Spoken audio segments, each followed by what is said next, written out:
Welcome back, everyone, to another episode of Sisto Says, New York City code and expediting firm powered by Design 2147. Today I have Chris Feltz from Absolute Event Solutions. Welcome back, Chris. A former guest of Sisto Says. How you doing? Good, good. Thanks for having me back on. It's exciting.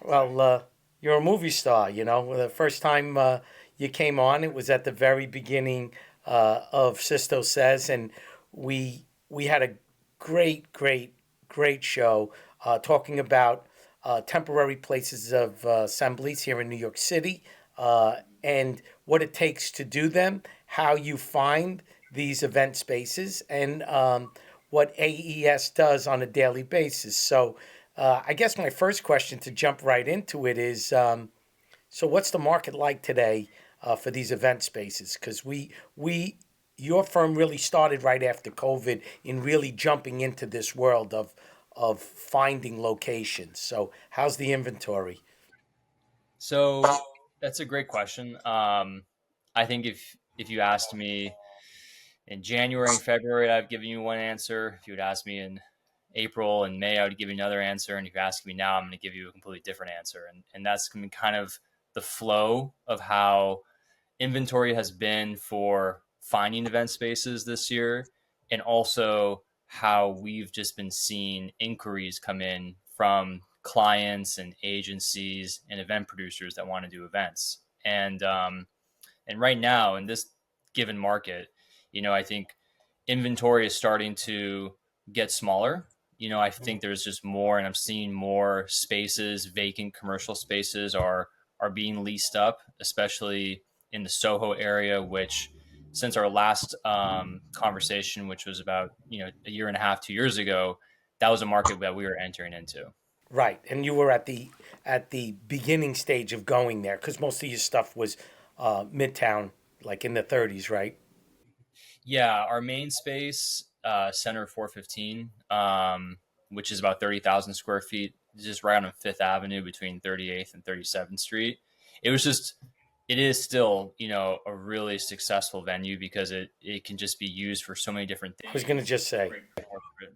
Yeah. that is such a great flexible space. First floor, big space on the upper floor, connecting. It's got so much adaptability to use it for so many different things. And shout out to you and Dan for giving us the space through Biz Devel. We appreciate that. Your generosity is awesome. We had a great event.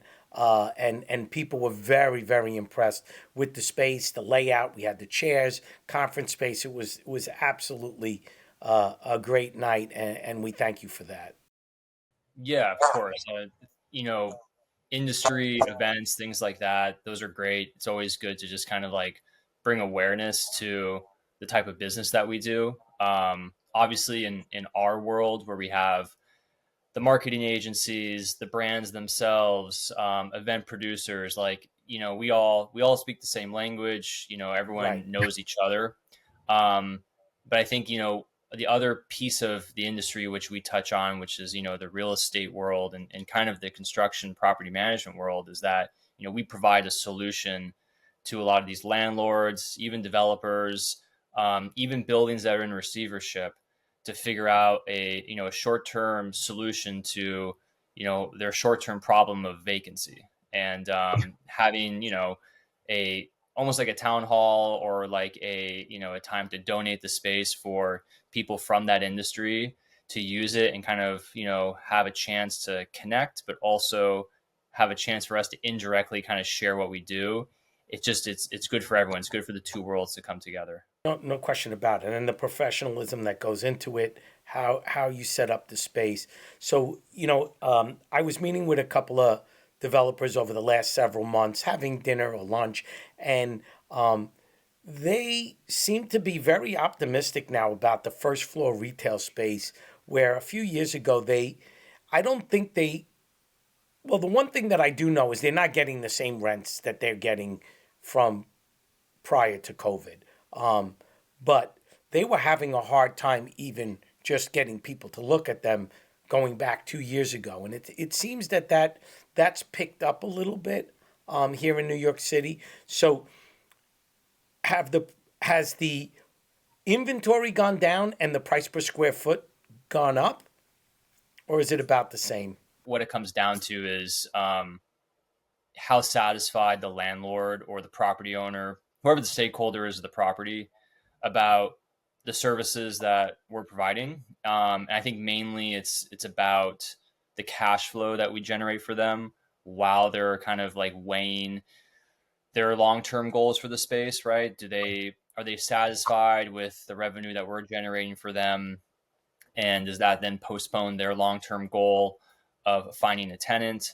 Or does it actually just work out perfectly where, we're in there for 6 months, maybe a year, putting some cool things in the space. Everyone is, profiting off of it. And then they find their long-term tenant, come stumbling in, whether it was indirectly from us kind of, marketing and promoting the space, or if it just happens to be just like weathering whatever storm that was in those 6 months to a year in the real estate market to finally get a tenant that can make the numbers work for their space. Right, and then or also a lot of the landlords holding out, wanting X amount per square foot, not renting it, and then after 3 years realizing, you know what, I could get a long-term tenant, but I'm not going to get it at the price that I originally thought I could get, and they make a decision: is it better to be long-term with this tenant at this price, or do I stay with AES and keep giving it to them at 4 or 5 months, 6 months, a year at a time? Well, you know what?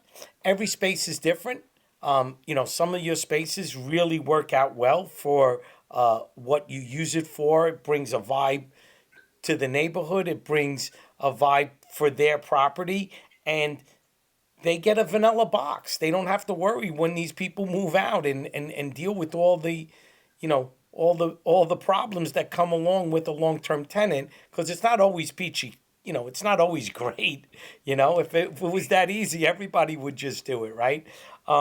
So here we are. One of the things that we do with your office is we evaluate the spaces that you're going to use. You give us, we do some code analysis to look at the space and say, okay, let's get this ready. Does this space meet the criteria that we need to run our business, right? So you and I always talk about, does the building have an active C of O? Does it have a lot of violations? Does it have the right egress? Has the landlord kept up with the stairwells and the egress and all of those things? Because those are all important, that once you take the space over and you start applying for your TPAs for your events, that your clients are able to get through the building department and have their event in a timely manner. So tell us what's changed, because right now, Chris, we hear a lot of, in our business, they'll say to us, well, you know what, we're going to do it ourselves. We just self-certify it. And, that always sends mixed messages to me. One is, it could be someone who really, really knows how to do TPAs and they're very, very comfortable. Or it means we know nothing, but we don't want any objections, so we'll just put it through and hope for the best, right? So tell us a little bit, because I know your firm is more on the conservative side. That when we did them with you, we always did a full review and had the building department comment, on the drawings. Yeah. That's a good, it's a good point to bring up. And I think there's a lot to it. I think from our perspective, we're not just these spaces that we have in our under our umbrella. These aren't just spaces that we try to place events in, we make a deal, and then we walk away, right? Right. Like we are very much like custodians of the space before, during, and after the event. So like we have a responsibility to make sure the space is, up to par from not only for the client's needs, but also for the DOB and the FDNY needs from like, getting the TPA passed. So we've tended to find that like our methodology with going through the TPA process has kind of mirrored what we've seen with the DOB, where, prior to our last conversation, prior to COVID, really, there seemed to be a little bit more flexibility with TPAs, where TPAs were granted in spaces that may have not had C of Os and maybe instead had a pending Alt 1, or they had a TCO that was expired, but like there was like some type of like runway for the TCO to be renewed. DOB was a little bit more, open to those type of applications. But then we noticed that, as the last 2 or 3 years, there's just been, I think there's been more volume of events. And I think Yes. therefore the DOB has just kind of adopted a little bit more of a, just they want to make sure all the boxes are checked. Well, And go ahead. there's a if you think about it, they're crunching a lot of people into a space that Yeah. technically doesn't have a C of O for that. So this is a so just for the audience, a TPA is basically a one-off permit for you to use a space for a specific event with a specific layout for multiple different things. It's not always a fashion show. It's not always, maybe it's a showroom to show off product. Maybe it's a fashion show with a runway and maybe it's a cocktail party. Maybe it's something else. So a TPA is really could be for so many different types of events. And what's happening is that we've noticed that this is a growing trend in New York City. Yeah, absolutely. Um, I mean, the TPA. I mean, what it allows for is, it's essentially it's a type of change of use. If a space has a C of O, and what we found, generally speaking, is that as of the last couple of years, like unless you have a C of O or a really good roadmap for an Alt 1 that's going through the DOB, it's very difficult to get a TPA approved without at least one of those things actively being pursued or Correct. on file. And so, we find that like the TPA, does add value for the landlord and for us and for really everyone, because it establishes like something that for the landlord, when we go through the TPA process, um, we have to make sure that we check all the boxes. Sure. So the landlord doesn't feel like we're going in there filing for these TPAs and not like addressing anything that needs to be addressed to make sure you can like safely and legally do the event.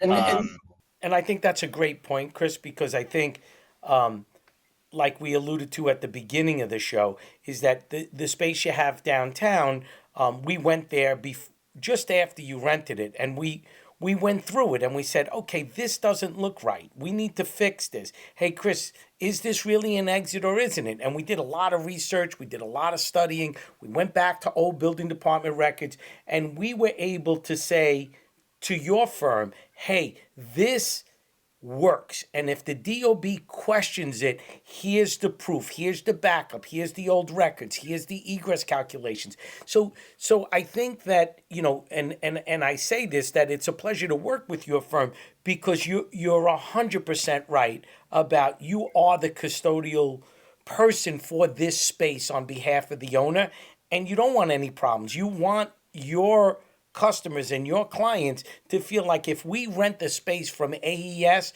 we know we're going to get our TPA, we know where the boundaries are, and the building department will be comfortable with it. And there's a lot to be said for that.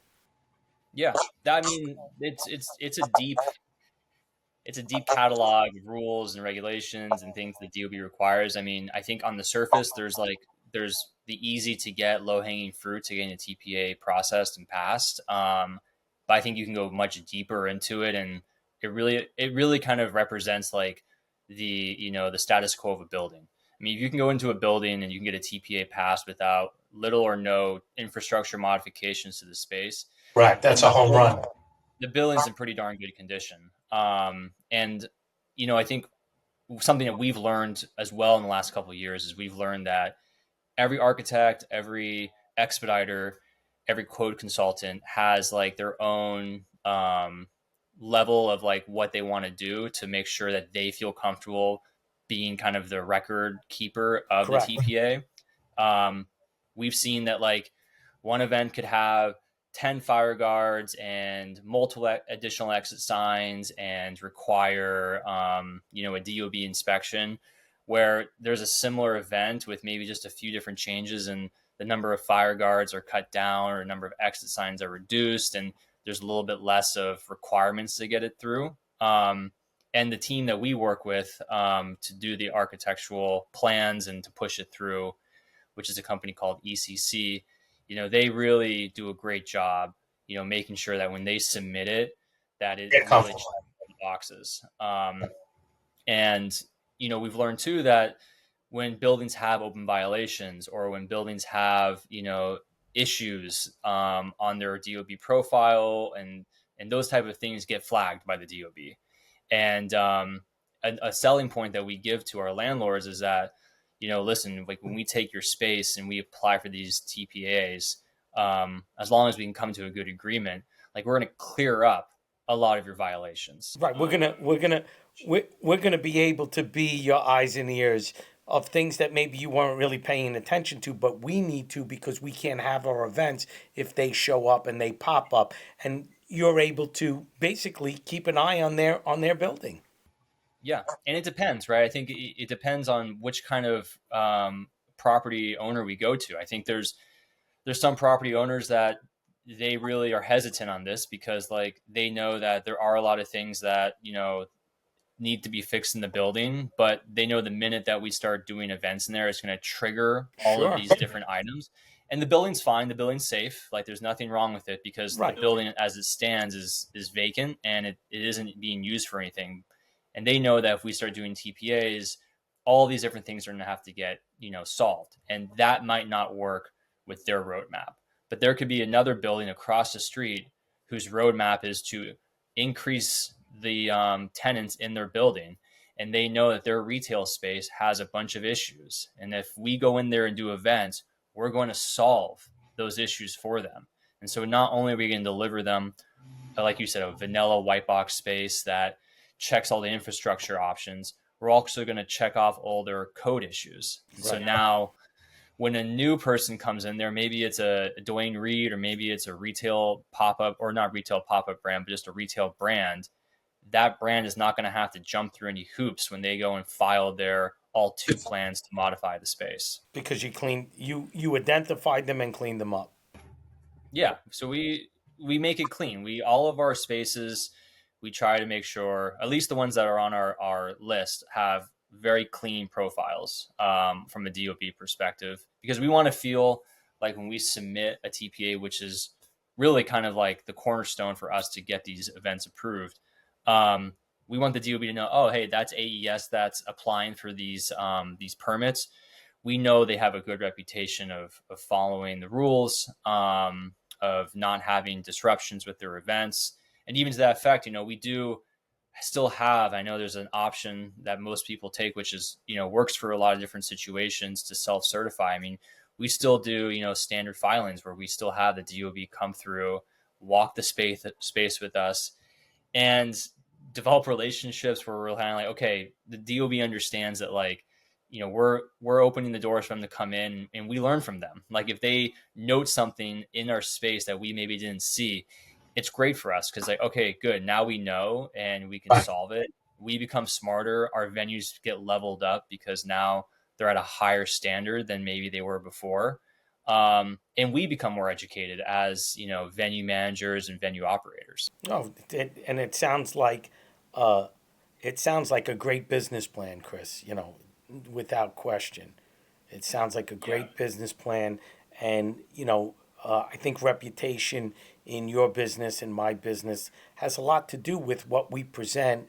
And when we go to commissioners and we go to deputy commissioners, they know that the documents that we bring them, they feel confident that they're accurate, and they're adhering to the law. I mean, what you're doing is, as you know, on this show, we talk a lot about zoning. We talk a lot about code, and they're laws. They're not. They're not. Oh, I should or shouldn't do it. You have to do it. And I think. I think that the more you're in the business, the more you're around it, the more you gain knowledge. And the thing that a lot of times in our business and even in yours is, well, I don't understand. We did this event on this street 3 years ago. Why won't they approve it now? Well, because now the building department is interpreting something different. Something happened.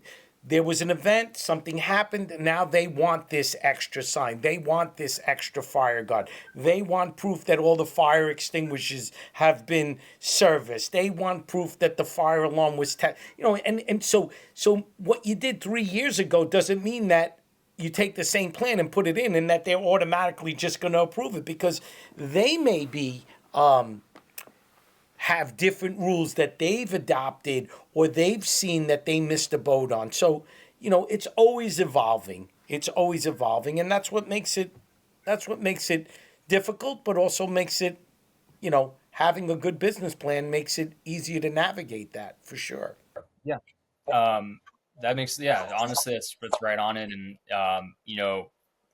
New York does have a reputation of having a lot of events. I mean, it's definitely a major hub in the country for events, and I think other places like Los Angeles and Florida, Miami, and other different markets have events like we do, pop-ups, experiential corporate events Sure. that are not just in traditional venues or traditional like arenas and things like that. They kind of have a little bit more complexity to it, and because there's so many events that happen here, the agencies that represent these brands that do these different events are always trying to innovate, and they're always trying Nice. to make their events to be not just the same thing, copy and paste. They want to try to change it a little bit. And by doing that, they probably add more elements to their event. And because they add more elements, they need to make sure they go into a space that they're not going to run into hiccups. And so I think the complexity of their events needs to match the level of complexity our venues can handle. So for us to be experts with how to navigate SAPO for getting permits on the sidewalk and street activity permits for the curb lanes, how to deal with getting temporary liquor permits for the caterers, and Sure. how to handle the DOB and LPC when you're in a landmark building. All those things give that peace of mind for the agency and whoever is representing the client, because now they're not like, they got a lot less items on their to-do list to worry about. They can focus on that creative aspect more, and That's it. That's they it. can take. That's such a great point, and I'd like to bring this up. So a couple of months ago, Chris and I don't know if we were playing golf or we were having lunch or something or a cup of coffee, because we always get together and talk about business, talk about life. I consider you a dear friend, Chris, so thank you.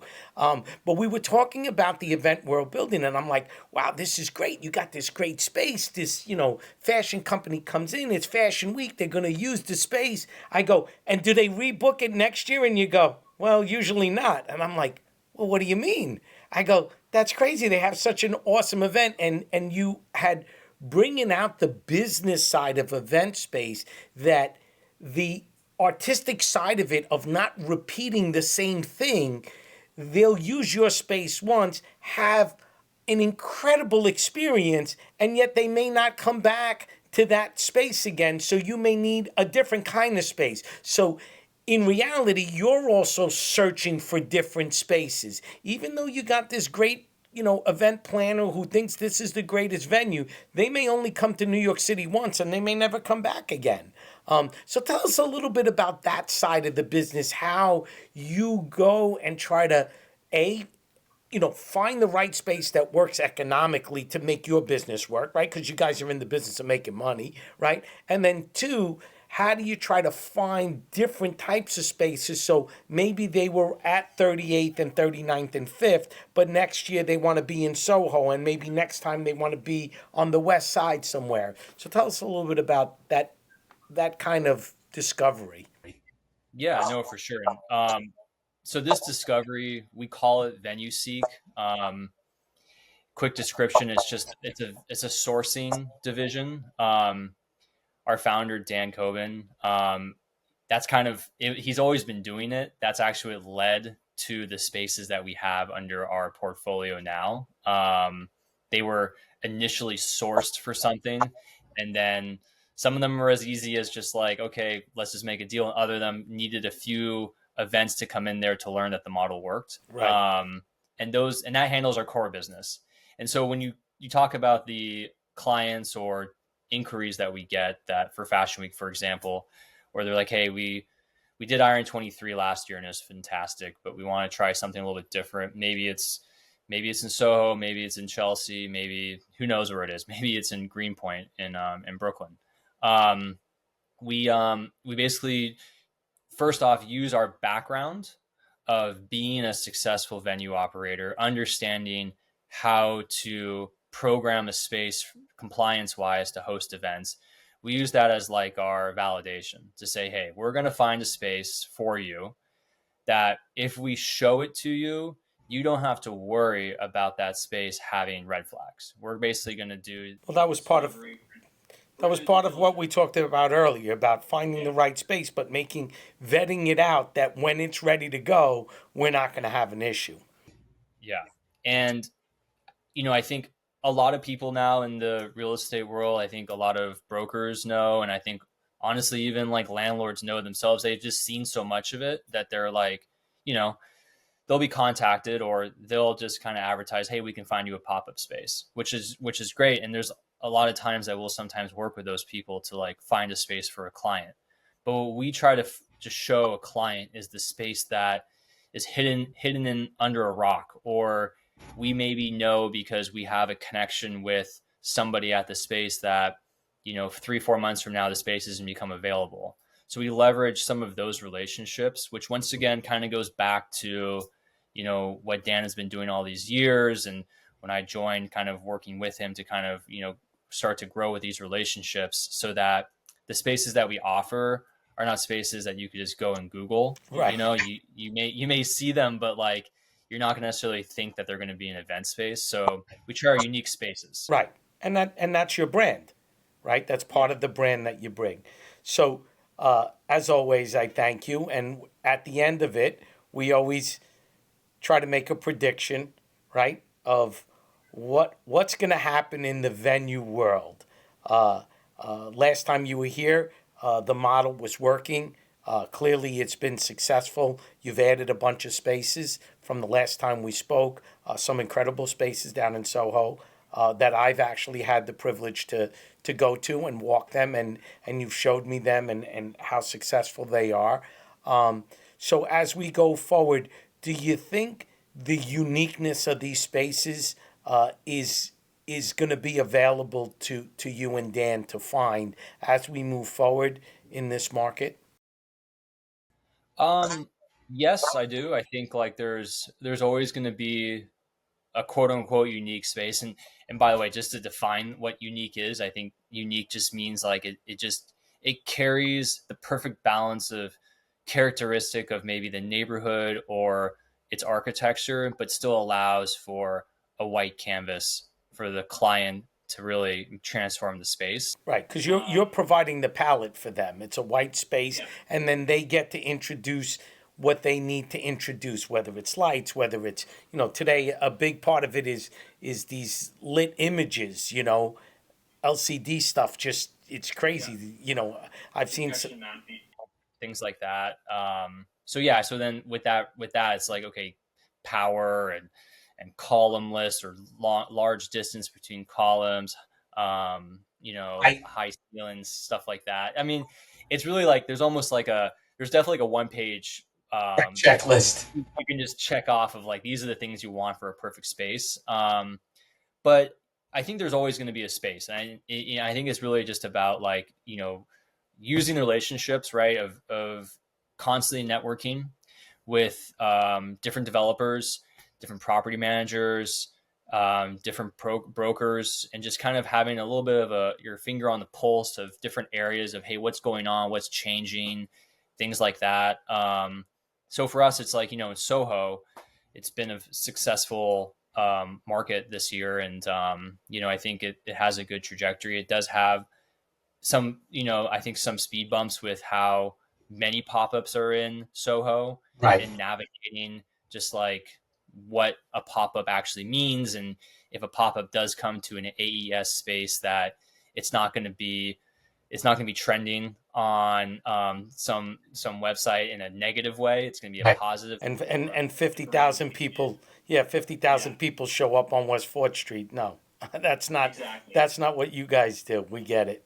So I think like it's definitely making sure that when we go and we find those spaces, like all these things I'm talking about, like having successful spaces in Soho that have events that don't cause disturbances, having the longevity of what Dan's been doing in our bigger spaces like Center 415 and the clientele, bundling all that stuff together, the code compliance knowledge, the network of agencies, all of these things kind of like just basically are a giant resume that when we go to these spaces that we find that there could be some potential with, it tries to almost like persuade in a way the landlord or property manager to be open to the concept, and then that sometimes it's led to a successful relationship with other spaces in the past.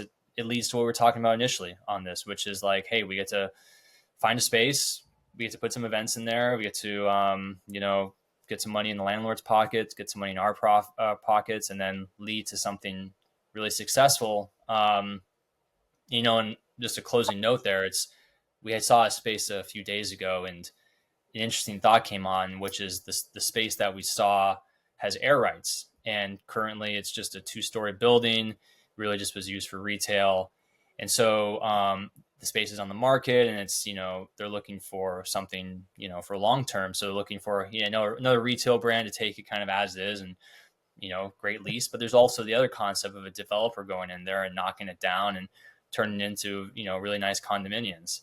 And I think another angle about our business is that we allow for the landowner to make a more thoughtful decision, because if they have someone like us who's generating income, maybe that allows them to not just grab the first retail brand that comes to them.